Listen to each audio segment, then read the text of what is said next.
یا رسول اللہ کا نعرہ لبیک یا رسول اللہ کا نعرہ بڑے بڑے آستانوں سے لگا، بڑے بڑے پیر خانوں سے لگا، لیکن یہ نعرہ بس پیر خانوں تک محدود رہا، آستانوں تک محدود رہا، اور پیر بھائیوں تک محدود رہا، اس ایک حلقے تک محدود رہا۔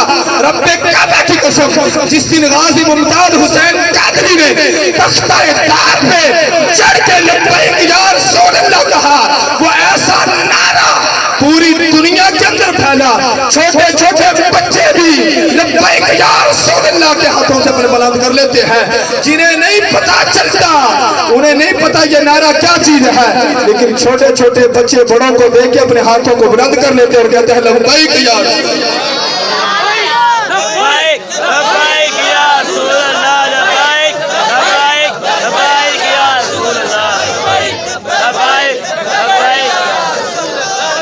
یہ ہے وہ محبت مصطفیٰ، یہ ہے وہ عشق مصطفیٰ کہ ایسا کردار، ایسا انداز اپنایا جائے کہ لوگ تمہیں دیکھیں، تمہارے انداز سے، تمہارے کردار سے ان کے اندر بھی حضور کی محبت اتر جائے، تمہارے گفتار سے ان کے اندر بھی رسول اللہ کی سچی محبت آ جائے۔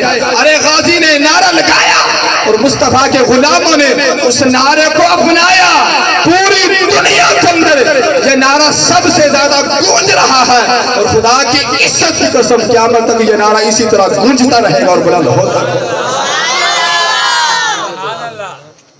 ورفعنا لک ذکرک، سونے محبوبہ سے توڑے ذکر توڑے واسطے بلند کر چلے۔ یہ حضور علیہ السلام کا مقام۔ کون کون سی حضور کی بات کروں؟ ختم نبوت پہ بات کروں یا حضور کی عظمتوں پہ بات کروں؟ حضور کی رفتیں بیان کروں یا حضور کی بلندیاں بیان کروں؟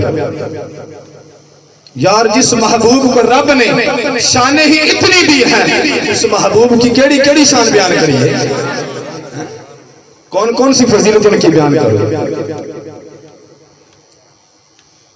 آج لوگ حضور کی اتنی شانیں، اتنے مقام، اتنا مرتبہ قرآن و حدیث کے اندر دیکھنے کے باوجود پھر حضور کی ذات پہ تانا تشریح کرے۔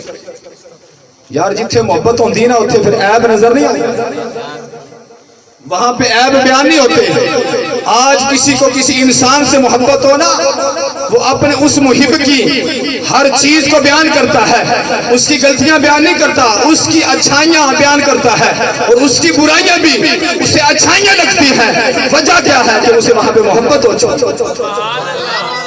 اس لیے میرے والد محترم کے شیخ کامل میاں حیات محمد رحمت اللہ علیہ ننکانہ شریف کے عظیم بزرگ گزرے ہیں، درویش اور صوفی بزرگ گزرے ہیں۔ آپ فرمایا کرتے تھے جس شیدا کوئی عاشق ہوئے وہ صفتہ اس دیا کردہ، 100 مکر بہانے کر کے مرنے اس دے۔ جس شیدا کوئی عاشق ہوئے وہ صفتہ اسے دیا کردہ، 100 مکر بہانے کر کے مرنے اس دے مرنا۔ اور آدم چشتی نے کیا کہا کہ محبوبہ تے نکتہ چینی جڑا کرم تھی باز نہیں آؤندہ، اصل منافق جانا اسنو ایویں جھوٹے پیار جتاندہ، سانوں دسیا عشق دے مفتی جو مڑ مڑ اے فرماندہ، آزم جتھے دل لگ جاوے اتھے عیب نظر نہیں آتا۔ جہاں پہ دل لگ جائے نا وہاں پہ عیب نظر نہیں آتے۔ اب دیکھتے نہیں آپ ٹی ویوں پہ بیٹھ کے کوئی عمران خان کی بات کر رہا ہے، کوئی نواز شریف کی بات کر رہا ہے، کوئی اس کی بات کر رہا ہے، کوئی اس کی بات کر رہا ہے۔ کیوں؟